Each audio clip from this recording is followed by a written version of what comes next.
live in Boston anymore. I moved to Seattle about a year ago. I work hard, I guess, but I think lots of people work hard, so I don't know.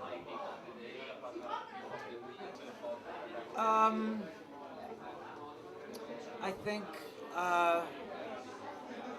well, someone asked me recently to make a list of some highlights of my career, and I think I found that most of what I considered highlights were actually collaborations with other people. So I really do like working with a lot of different people. It's really fun to actually share things with different people and create something together that you wouldn't come up with on your own. By the same token, I have pretty strong ideas in my head of things I want to make happen, and so I make those happen by myself too. And I guess I like doing both. How do I compose? I think it's the same as it's always been. A lot of it, which is that it comes from a lot of different sources.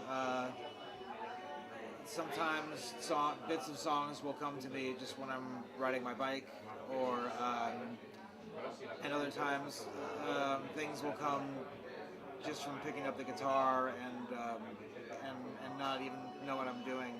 I think the harder I concentrate on it, the more difficult it is for things to actually happen.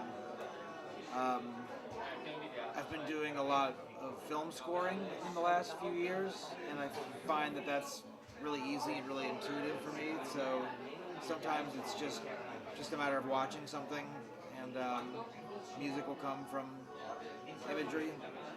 So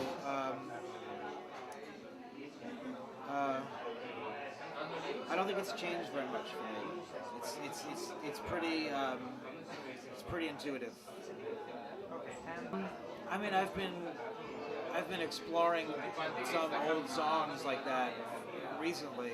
You know, my friend Jeff Farina and I made a couple of records together of really old American songs.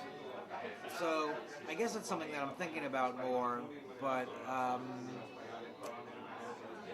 don't know. I think I still feel a stronger alliance with punk rock music, you know, and a lot of the changes that happened with punk rock music in the 60s and 70s and 80s. So in a way, that's still sort of my roots music, but and a lot of that isn't even necessarily American music. It's, I guess, my sense of what my roots are might be expanding. I don't know. I like playing in smaller places. I like playing in places with kind of low ceilings. The sound is usually tighter. Festivals are okay, but the sound on stage is usually really bad. So just on a musical level, I don't like them as much. So I guess I prefer smaller places. Although I've played like Jeff and I have played a couple of gigs in really nice churches in the last couple of years, and those have been amazing. Just acoustically, it's been really great. So, there's lots of great stuff going on in the U.S. I've been listening a lot to Staircase and to Narrows and Azita and Mark McGuire and Monopoly Child Star Searchers and gosh, there's tons of really great stuff going on in America right now. It's pretty different, and I mean, a lot of the stuff that I'll just write on my own, and sort of on my own behest. Um, the process is the same as writing other stuff. Sometimes I'm given instructions by the filmmakers, like they'll say that they want like a theme song, or they'll say that they want a certain type of music for a certain scene, and so it's fun to have assignments like that, but generally the filmmakers who have asked me to score their movies, they know what I do, like they know what my style of music is, so I haven't had to create sort of fake music that is not. I haven't really tried to. I haven't really had to create like fake genre music or something like that. But it's really fun for me. I really have a good time with it. I just finished a score for a movie called Now Forager, which is actually premiering at the Rotterdam Film Festival right now. And yeah, it's a blast. Yeah, totally. Seattle seems really. I mean, I moved to Seattle about a year ago. It seems really chilled out. It seems really easy to me.